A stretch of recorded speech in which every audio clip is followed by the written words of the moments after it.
Hello दोस्तों, आज हम डिएटर के बारे में जानेंगे और अगर हमारी वीडियो अच्छी लगे तो लाइक करें और आगे शेयर करें। तो जो डिएटर का मेन काम होता है मेरे दोस्त, वह होता है जो हमारा पानी आता है डीएम वाटर से, उसके अंदर जो ऑक्सीजन है उसको रिमूव करने का काम जो है डिएटर करता है। तो अब चलिए जानते हैं कैसे करता है और जो डिएटर में लाइनें दी हुई है उसके बारे में जानेंगे।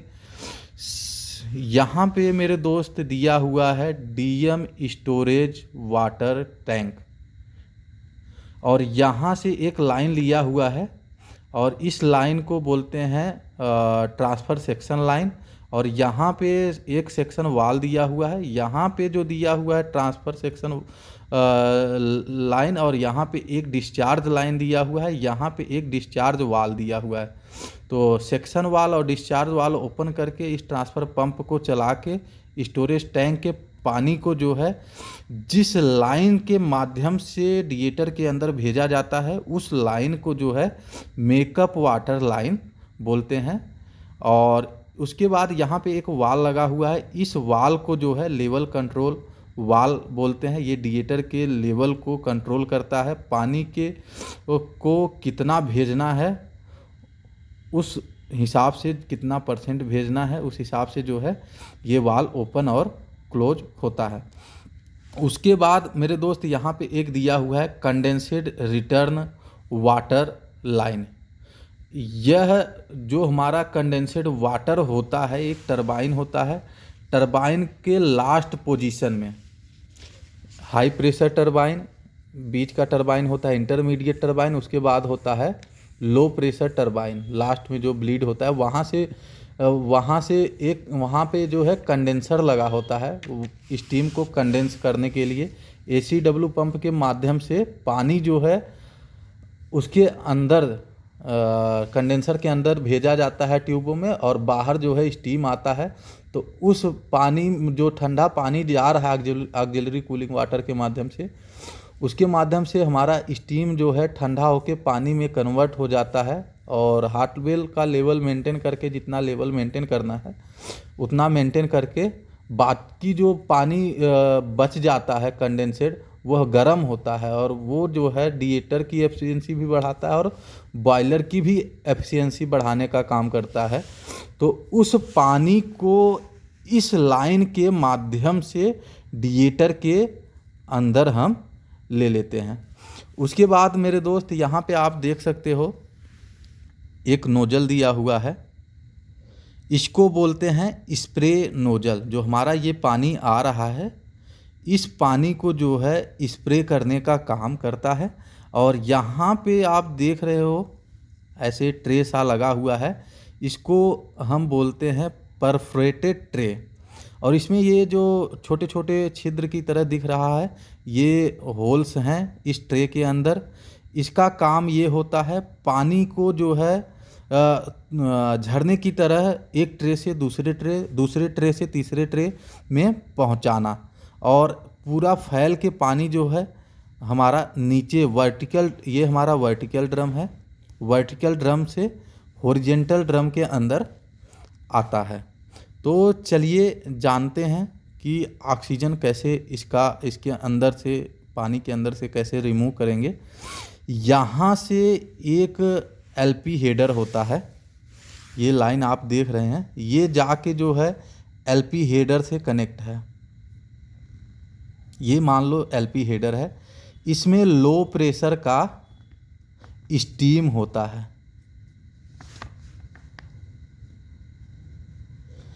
ये इस स्टीम को जो है इस लाइन के माध्यम से डिएटर स्टोरेज टैंक के अंदर प्रोवाइड कराया जाता है। और यहाँ पे जो आप देख रहे हो वाल को, इस वाल को प्रेशर कंट्रोल वाल बोलते हैं, और यहाँ पे एक एनआरवी दिया हुआ है, नॉन रिटर्नेबल वाल। डिएटर को कितना स्टीम के प्रेशर के साथ डिएटर के अंदर भेजना है उस हिसाब से ये वाल ओपन और क्लोज होता है। उसके बाद मेरे दोस्त यहाँ पे जब हमारा स्टीम आता है तो यहाँ से हो के जो है स्टीम इसके आगे पूरा ऐसे फैल के जाता है। ऊपर से जैसा कि हमने आपको बताया था, ट्रे के होल्स के अंदर से पानी हो के पूरा फैल के आता है। फैल के पानी आएगा तो यहाँ से भी होल के अंदर ही स्टीम जा रहा है, तो फैल के स्टीम भी जाएगा। स्टीम का एक निश्चित टेम्परेचर भेजा जाता है 250 से 240 डिग्री सेंटीग्रेड। तो जब हाई टेम्परेचर का स्टीम जो है इस लो टेम्परेचर के वाटर के साथ जब कांटेक्ट कराएगा या करेगा, वाटर का जो टेम्परेचर होता है 30 से लेके 35 डिग्री सेंटीग्रेड होता है। तो ये जो है पानी जो है स्टीम के टेम्परेचर को ऑब्जर्व करके अपने टेम्परेचर को बढ़ा लेगा। पानी का टेम्परेचर बढ़ जाएगा और स्टीम का टेम्परेचर जो है घट जाएगा। जो स्टीम है वो भी वाटर में कन्वर्ट हो जाता है, और जो स्टीम वाटर में नहीं कन्वर्ट हो पाता है, बिल्कुल शुष्क होता है, उस शुष्क अणु को, और इसके अंदर जब वाटर और स्टीम आपस में टकराते हैं तो जो है ऑक्सीजन रिमूव होने का काम होता है। कुछ ऑक्सीजन जो है वाटर में नहीं कन्वर्ट हो पाते हैं या बन पाते हैं, उस ऑक्सीजन को रिमूव करने के लिए एक एयर वेंट लगा हुआ है। कंटिन्यू एयर वेंट बोलते हैं इस लाइन को। ये लाइन जो है वर्टिकल ड्रम के ऊपर जो है लगाया जाता है। यहाँ पे एक वाल दिया हुआ है, एयर वेंट वाल जिसे बोलते हैं, डिएटर का एयर वेंट वाल। ये वाल हम हमेशा खोल के रखते हैं यहाँ पे जो ऑक्सीडाइजेशन होता है उस गैस को, ताकि हम लगातार जो हमारा गैस होता है वो लगातार इसके माध्यम से निकलता रहे, और जो स्टीम जो है वाटर नहीं बन पाया है वो भी जो है इसके माध्यम से लगातार निकलता रहे। उसके बाद मेरे दोस्त यहाँ पे आप देख सकते हो होल दिया हुआ है एक, इसको मेन होल बोलते हैं वर्टिकल ड्रम का। यहाँ से जो है इसको खोल के इसके अंदर जो नोजल वोजल लगा हुआ है, स्प्रिंग वगैरह टाइट है कि ढीला है या बोल्ट ढीला है, क्या प्रॉब्लम है, उसको हम जो है देख सकते हैं ट्रे वगैरह को। उसके बाद मेरे दोस्त यहाँ पे एक नीचे आप देख सकते हो बैलेंसिंग लाइन दिया हुआ है, और इधर से भी दोनों तरफ से दिया होता है हॉरिजॉन्टल डिएटर टैंक और हॉरिजॉन्टल डिएटर टैंक और वर्टिकल डिएटर टैंक। ये हमारा वर्टिकल डिएटर टैंक है, ये हमारा हॉरिजॉन्टल टैंक है। दोनों से ये लाइन को कनेक्ट किया जाता है। इस लाइन को प्रेशर बैलेंसिंग लाइन कहा जाता है। ये हॉरिजॉन्टल ड्रम और वर्टिकल ड्रम के प्रेशर को जो है मेंटेन करके रखता है। उसके बाद मेरे दोस्त इस पूरे सेक्शन को, वर्टिकल ड्रम में जो ये ट्रे लगा हुआ है, जहाँ तक ट्रे लगा हुआ है यहाँ से लेके यहाँ तक, इसको हम ट्रेड सेक्शन बोलते हैं।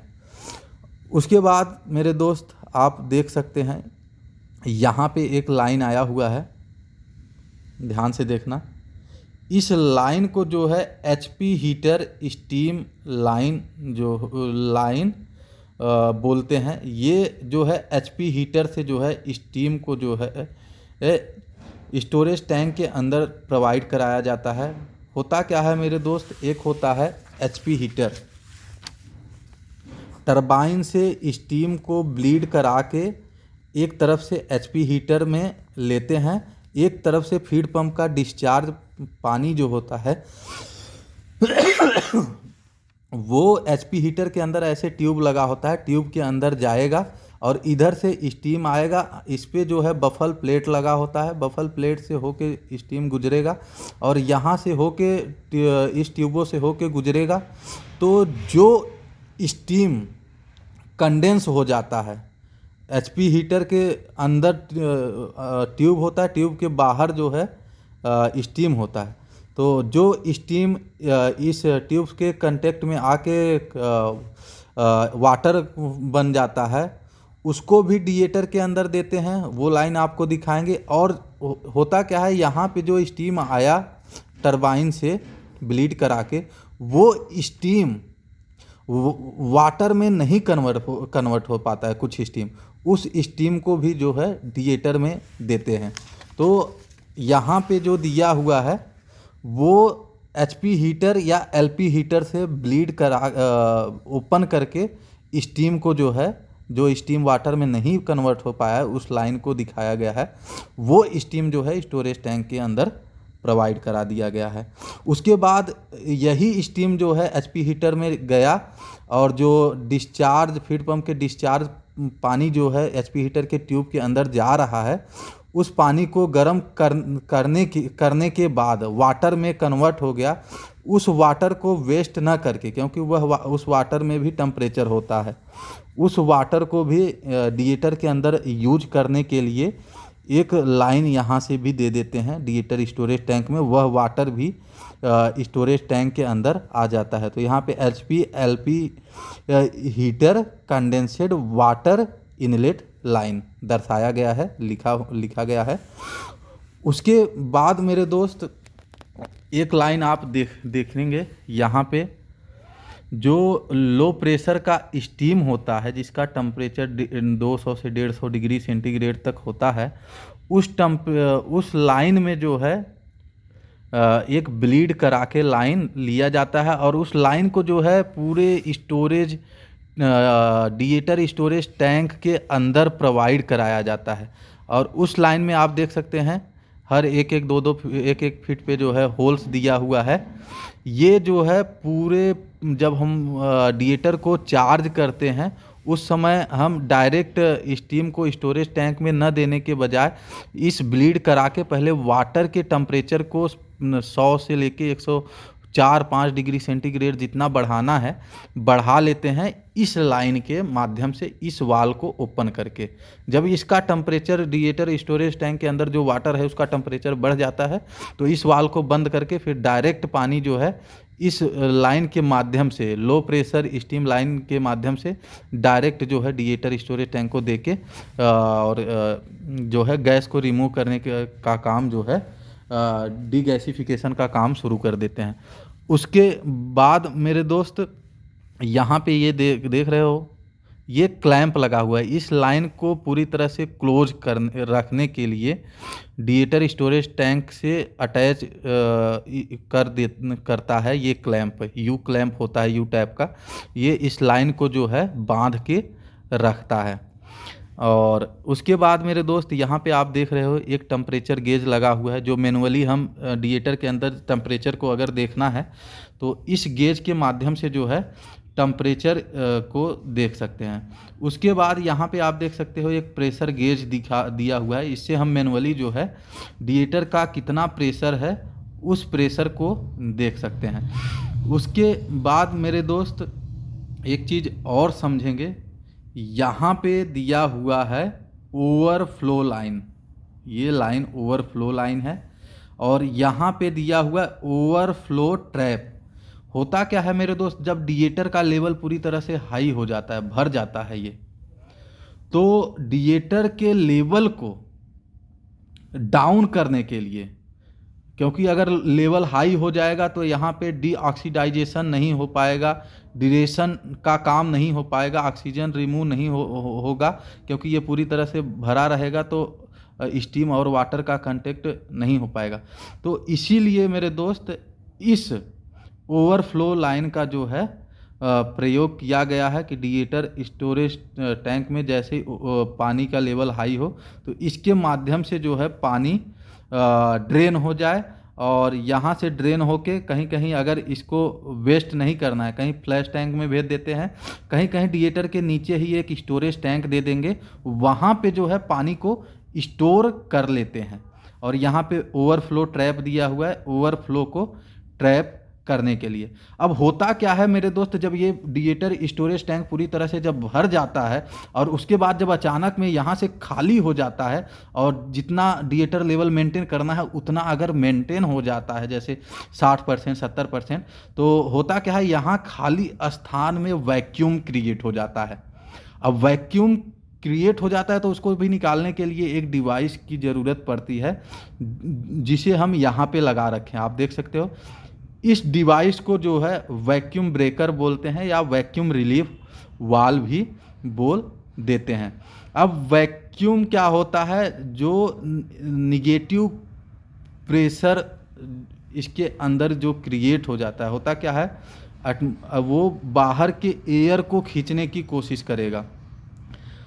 इस प्रेशर को अगर हम, वैक्यूम को अगर हम नहीं निकालते हैं, यहाँ पे जो वैक्यूम क्रिएट हुआ है, तो होगा क्या, हमारा फीड पंप के सेक्शन में जो पानी जा रहा है उस पानी को ऊपर की तरफ खींचने का प्रयास करेगा, क्योंकि ये अपने खाली स्थान को भरने की कोशिश करेगा।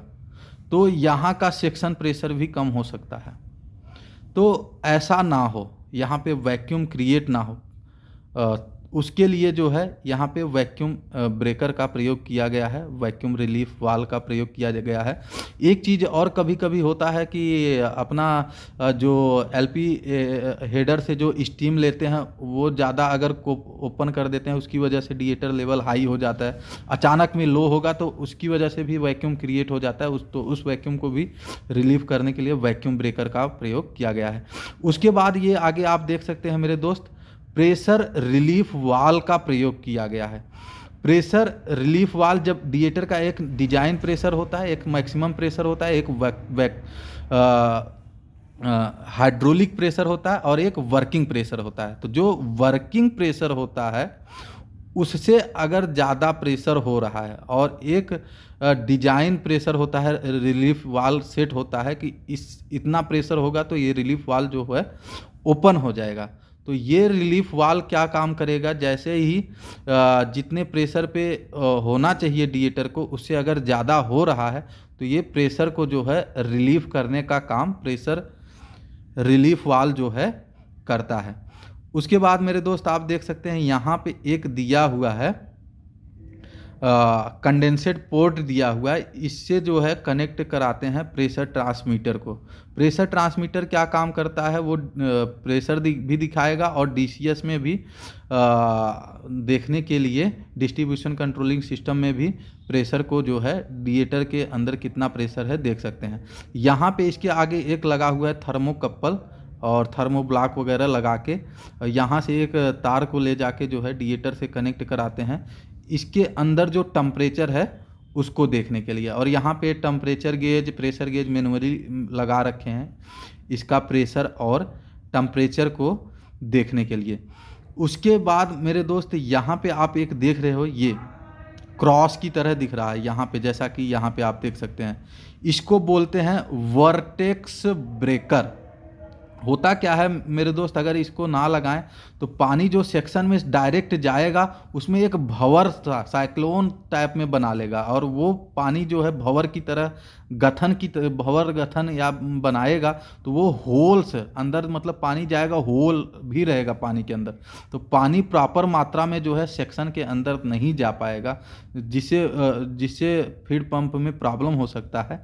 तो ऐसी क्रिया ना हो, भंवर गठन ना हो, वार्टेक्स ना करें, उसके लिए जो है वार्टेक्स ब्रेकर का प्रयोग किया गया है। ये 2 तरह का होता है, इसके बारे में डिटेल्स में बात करेंगे।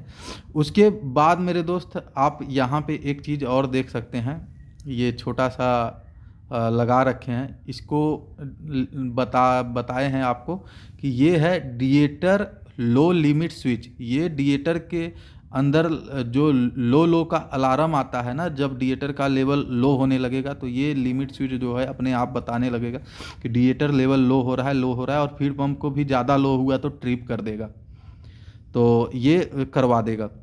तो ये जो है डिएटर लो लिमिट स्विच है। उसके बाद मेरे दोस्त यहाँ पे एक लाइन आया हुआ है, ये आप देख रहे थे ओवरफ्लो लाइन है, ये लाइन है डिएटर का ड्रेन लाइन है। होता क्या है, यहाँ पे जब स्टोरेज टैंक में पानी जब आता रहता है तो कुछ सिल्का सैंड वगैरह हार्डनेस वगैरह आ रहा है तो इसमें बॉटम में आके डिएटर स्टोरेज टैंक के बॉटम में आके सेटल हो जाता है। तो उसको निकालने के लिए ब्लो डाउन एक प्रकार से समझो लगाते हैं या ड्रेन करते हैं। तो इस वाल्व को हम जब खोलेंगे तो ये पानी जो है सीधा निकल जाएगा, ड्रेन हो जाएगा और इसके अंदर जो सिल्का विल्का बैठा है बॉटम में सेटल हुआ है वो भी जो है रिमूव हो जाएगा। तो इसके आगे भी एक वाल लगाते हैं, एक तो स्टोरेज टैंक में अगर ये पानी को स्टोर करना है वहाँ दे देंगे, नहीं तो इस वाल को बंद कर देंगे, स्टोरेज टैंक में नहीं जाएगा। ये जो ड्रेन वाला पानी है वो ओपन कर देंगे दूसरे वाल को, वो सीधा बाहर निकल जाएगा फ्लैश टैंक में, या जहाँ देना है वहाँ निकल जाएगा। उसके बाद मेरे दोस्त आप देख सकते हैं यहाँ पे ये लाइन,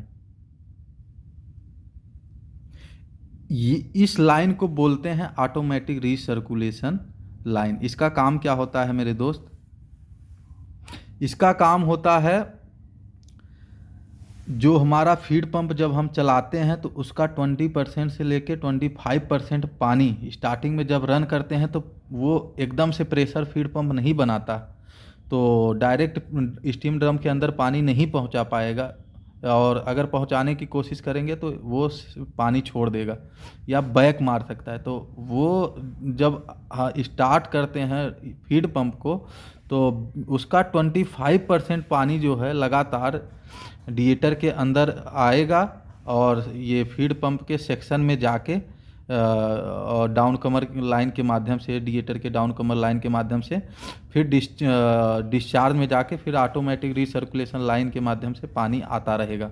और जैसे ही हमारा फीड पंप फुल आरपीएम पे चल जाता है तो वहाँ जो डिस्चार्ज लाइन में एक वाल लगा होता है, ऑटोमेटिक रीसर्कुलेशन वाल, वो इस लाइन में जो ऑटोमेटिक रीसर्कुलेशन लाइन में पानी आ रहा है वो उस लाइन के को बंद कर देगा, वाल बंद हो जाएगा और डिस्चार्ज में पानी जो है डिस्चार्ज लाइन में जाने लगेगा और हमारे बॉयलर में पानी जो है जाना शुरू हो जाएगा। तो उसके लिए जो है इस लाइन का प्रयोग किया गया है।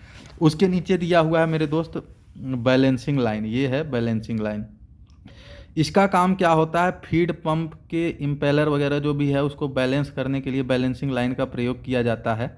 ये डिस्चार्ज में एक डिस्क लगा होता है डिस्चार्ज लाइन के नीचे पास में ही, उस डिस्क से जो है ये बैलेंसिंग लाइन कनेक्ट होता है। जो बैक प्रेशर होता है, जब हमारा फीड पंप चलेगा तो कुछ बैक प्रेशर वाला पानी मारेगा, उस प्रेशर को और एक थोड़ा सा डिस्चार्ज प्रेशर में जो पानी जा रहा है प्रेशर के साथ उसको लीक करा के इस लाइन में पानी को प्रेशर के साथ डिएटर स्टोरेज टैंक में भेजा जाता है। और जो पानी फीड पंप के डिस्चार्ज में से लीक कराते हैं और इसको देते हैं बैलेंसिंग लाइन को, इसीलिए बैलेंसिंग लाइन को जो है लीक ऑफ लाइन भी कहा गया।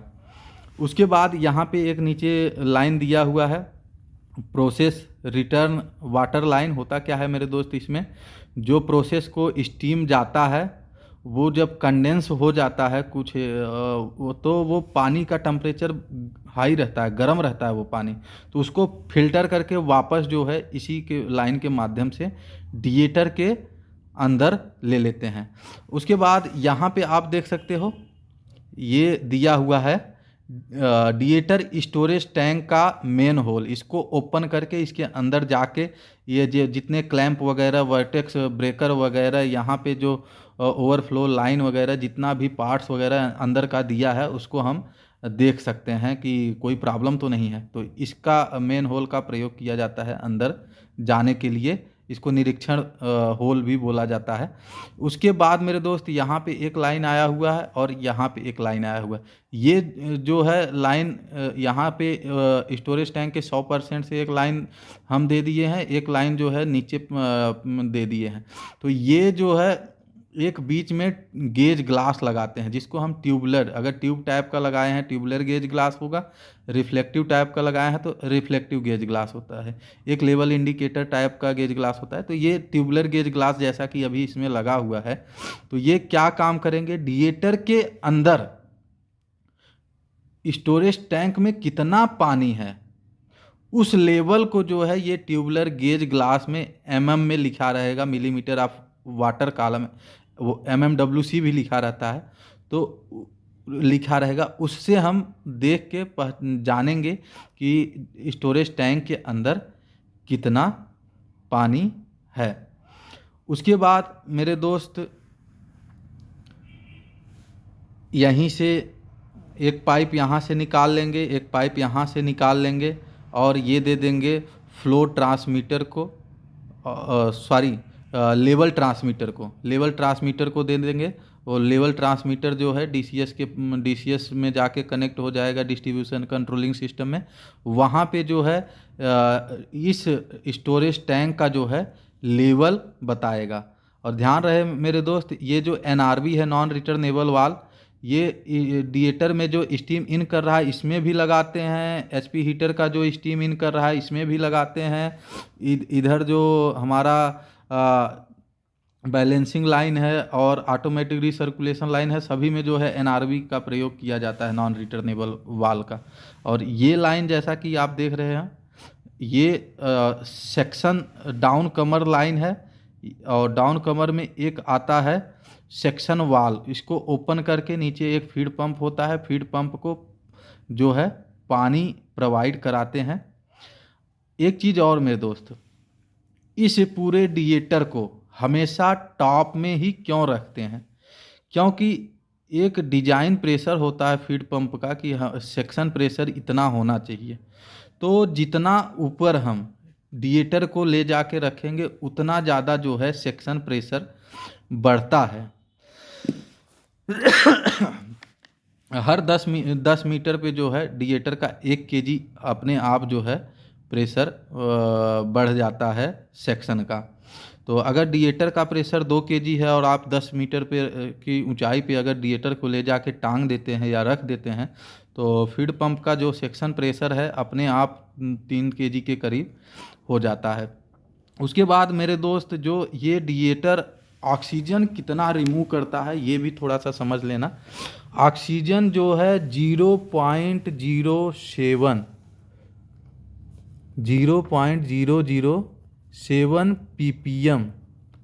पीपीएम मतलब पार्ट पर मिलियन, मतलब 1 मिलियन। 1 मिलियन में कितना होता है मेरे दोस्त? 10 लाख होता है।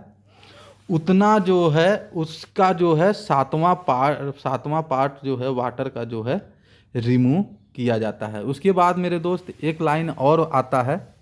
अगर ये हाई प्रेशर का डिएटर है तो इसमें एक ऐसे दिया रहेगा केमिकल डोजिंग पाइपलाइन, वो जो है ले जाके एलपी डोजिंग टैंक से कनेक्ट होता है। और एलपी डोजिंग पंप में एलपी डोजिंग पंप लगा होता है, एक रेसिप्रोकेटिंग पंप जिसे बोलते हैं। उसके माध्यम से उसमें जो है एक केमिकल डोज करते हैं लो प्रेशर का। इसको एलपी डोजिंग लाइन इसलिए बोलते हैं कि इस लाइन में लो प्रेशर होता है। एलपी डोजिंग लाइन इसलिए इसको बोलते हैं, इसमें लो प्रेशर होता है।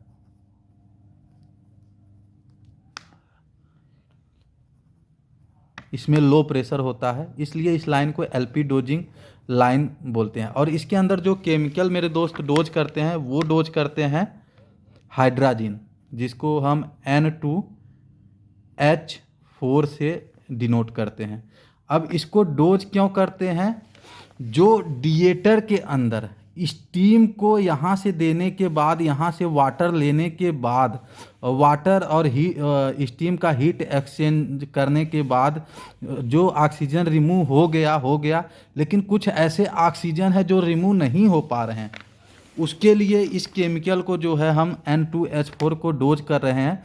तो होता क्या है, H4 जो है, जो इसके डिएटर स्टोरेज टैंक के अंदर जो पानी है वो जो है H4 और O2 के साथ रिएक्ट करके अपना H2O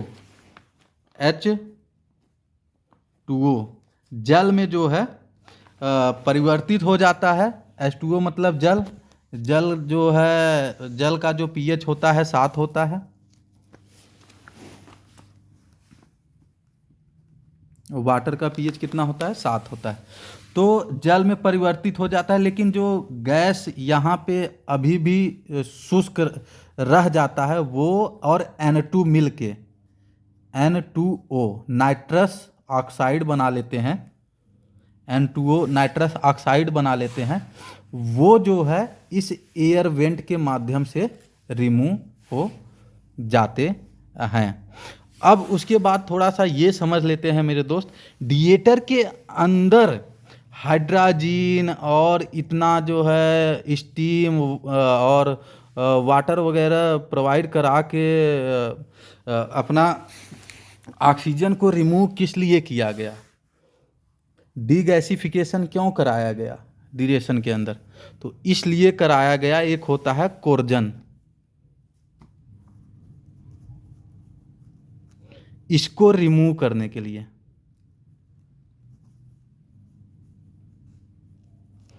इसको जो है कोर्जन को जो है रिमूव करने के लिए कराया गया। कोर्जन क्या काम करेगा? जो हमारा ऑक्सीजन है वो जब अंदर जाता है बॉयलर के अंदर, तो वो आयरन के साथ रिएक्ट करके Fe3O2 बना लेगा या FO4O3 बना लेगा, मतलब कि अपना कोर्जन का निर्माण कर लेगा। तो इसलिए जो है कोर्जन ना बने। कोर्जन क्या काम करता है?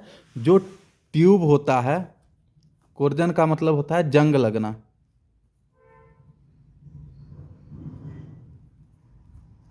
जंग लगना, तो ये ट्यूब के अंदर जंग लगा देगा और ट्यूब के जो मेटल्स होते हैं, धातु होता है, जो ट्यूब्स बड़ा कॉस्टली होता है, क्रोमियम और मिलविडनम और निकिल और लो कार्बन स्टील का भी कोई कोई ट्यूब लो प्रेशर के लिए निर्माण करते हैं, बड़ा कॉस्टली होता है। तो उस ट्यूब को जो है ये कोर्जन लगने के बाद धीरे धीरे मेटल को खा जाएगा और ख़राब कर देगा पूरी तरह से। तो ये ऑक्सीजन इसीलिए निकाला जाता है, डीगैसिफिकेशन कराया जाता है, रिमूव कराया जाता है डिएटर के अंदर। ये डिजल्व ऑक्सीजन वाटर के साथ घुल के स्टीम ड्रम के अंदर ना जाए और कोर्जन हमारे ट्यूबों में ना लगे, क्योंकि कोर्जन लगेगा कि तो ट्यूब को खा जाएगा और बॉयलर भी पंचर हो सकता है। तो मेरे दोस्त, हमारी वीडियो देखने के लिए बहुत बहुत धन्यवाद। और अगर हमारी वीडियो अच्छी लगी हो तो कृपया लाइक करें और वीडियो को आगे शेयर करें।